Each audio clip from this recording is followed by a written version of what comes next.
দেখো কি জিনিস তোমাদের দেখাচ্ছি, কত বড় একটা কাঁঠাল। এটা গিফট পেলাম, অনেক বড় কাঁঠাল। ওয়েট 7 থেকে 8 কিলো হবে ওয়েট। কবে পাকবে জানি না, 3-4 দিন লেগে যাবে এটা পাকতে। ঘরে কিন্তু খাওয়ার লোক 2 জন।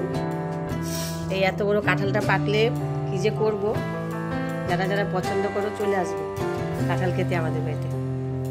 একা খেয়ে মানে 2 জনে খেয়ে শেষ করতে পারবো না এই কাঁঠাল। আমার ছেলে মেয়ে তো কাঁঠাল খায় না, আমরা 2 জনেই খাই। আর আমাদের ঘরে সবাই এখন শরীর খারাপ, কাজে এত কাঁঠাল খেতে পারবো না আমরা।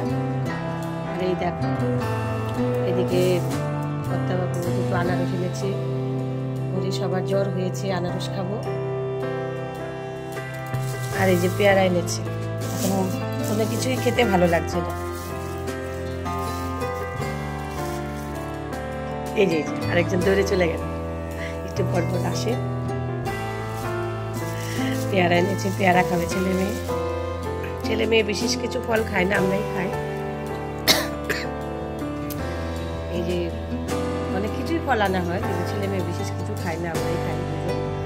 আর বিশেষ করে আমি বেশি খাই। আর কাঁঠালটা যে কি করবো পাকলে।